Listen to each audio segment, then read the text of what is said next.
તો આ તરફ હવે વાત કરીશું આપણે અમીરગઢની। તો અમીરગઢ બનાસ નદીમાં ફસાયેલા યુવકને 16 કલાક બાદ બહાર કાઢવામાં તંત્રને સફળતા મળતા હાશકારો લીધો હતો।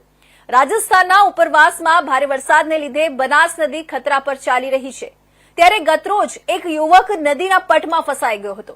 જો કે રાત્રિનો સમય હોવાથી રેસ્ક્યુમાં તકલીફ પડતી હતી, પરંતુ સવારે રેસ્ક્યુની 21 જેટલી ટીમોની દ્વારા રેસ્ક્યુ કરવામાં સફળતા મળતા તંત્ર દ્વારા રાહતનો દમ લેવાયો હતો।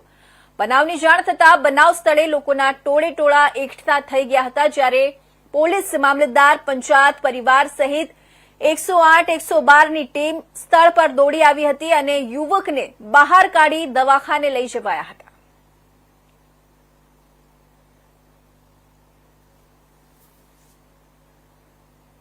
राजस्थान एरिया में ज्यादा बारिश होने के हिसाब से बनास अमीरगढ़ नजीक से पसार होती बनास नदी उफान पर चल रही है, जिसके कारण आज कल शाम को बनास नदी में उफान के कारण एक इंसान फंस गया था। उसका रेस्क्यू रात्रि के अंधेरे के और बारिश होने के हिसाब से रेस्क्यू बंद किया गया था, लेकिन आज सुबह से वापस रेस्क्यू शुरू किया गया, जिसमें एनडीआरएफ की करीबन 21 लोगों की टीम आई और प्रशासन द्वारा उसको रेस्क्यू किया गया है। आप देख सकते हो रेस्क्यू के दौरान नदी के ऊपर लोगों की तादाद ज्यादा लग रही है, जबकि पुलिस प्रशासन, स्थानीय प्रशासन सारे उसके ऊपर नजर लगे हुए अभी रेस्क्यू किया गया है और रेस्क्यू में युवक की जान बचाई गई है। भंवर मीणा, इंडिया न्यूज, बनासकांठा, अमीरगढ़।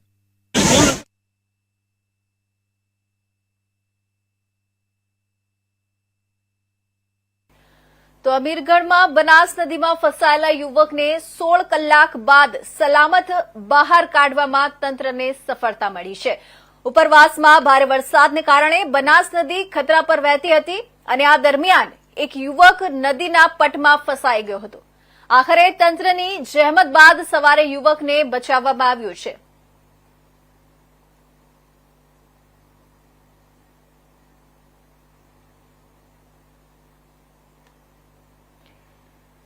તો અમીરગઢમાં બનાસ નદીમાં ફસાયેલા યુવકને 16 કલાક બાદ સલામત બહાર કાઢવામાં તંત્રને સફળતા મળી છે। ઉપરવાસમાં ભારે વરસાદના કારણે બનાસ નદી ખતરા પર વહેતી હતી અને આ દરમિયાન એક યુવક નદીના પટમાં ફસાઈ ગયો હતો। આખરે તંત્રની જહેમત બાદ સવારે યુવકને બચાવવામાં આવ્યો હતો અને યુવકને સારવાર અર્થે દવાખાને ખસેડવામાં આવ્યો હતો। 108 અને 112ની ટીમ ઘટના સ્થળે પહોંચી હતી અને યુવકને બહાર કાઢીને દવાખાને લઈ જવામાં આવ્યા હતા।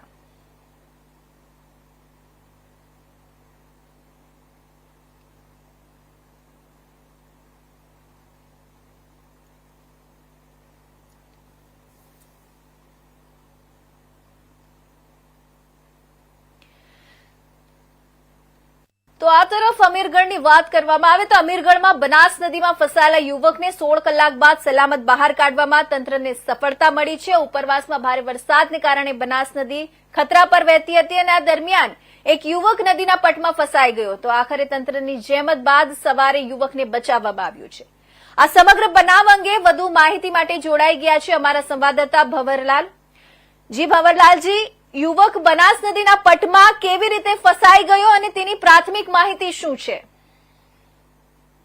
જી, બનાસ ઉપરવાસમાં સારો એવો નોંધપાત્ર વરસાદ હોવાના કારણે અને અમીરગઢમાં વરસાદ ન હતો એના કારણે બનાસ નદીમાં લોકો ફરતા હતા। એ ટાઈમે અચાનક પાણી આવવાના કારણે એક યુવક બનાસ નદીના પટમાં ફસાઈ ગયો હતો, પથ્થર ઉપર બેસી ગયો હતો અને પાણીનો પ્રવાહ વધતા યુવક નીચે ઉતરી શક્યો નહોતો। જ્યારે એ અંગેની જાણ તંત્રને કરવામાં આવી એટલે તંત્ર ત્યાં પહોંચ્યું હતું, પરંતુ રાત્રિના સમયે અંધારું હોવાના કારણે રેસ્ક્યુ નહીં થઈ શક્યું હતું। જ્યારે વહેલી સવારે પાછું રેસ્ક્યુ શરૂ કરાયું હતું, એમાં એસડીઆરએફની ટીમ 21 લોકોની ટીમ આવી હતી અને દોરડી અને રસ્તા નાખી અને એની મદદથી એને સહી સલામત બહાર કાઢવામાં આવ્યો હતો। ત્યારબાદ 108ની મદદથી તેને સિવિલ હોસ્પિટલમાં સારવાર અર્થે લઈ જવાયો હતો।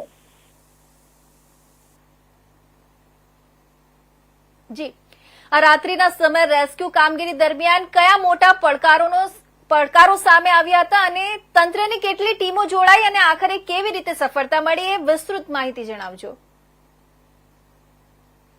જ્યારે રેસ્ક્યુની ટીમો અંદર ઉતરી એ ટાઈમે પાણીનો પ્રવાહ વધારે હતો. જ્યારે પાણીનો પ્રવાહ હોવાના કારણે એમને પણ પરેશાની અંદર ઉતર્યા બાદ થઈ હતી.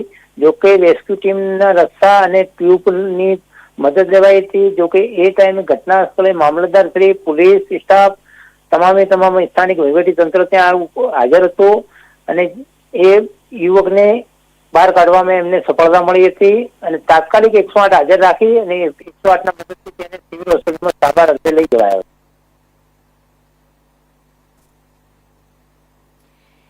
જી ભંવરલાલજી, આ સમગ્ર બનાવ અંગે વિસ્તૃત માહિતી આપવા બદલ અમીરગઢથી અમારા સંવાદદાતા ભંવરલાલ, આપનો ખૂબ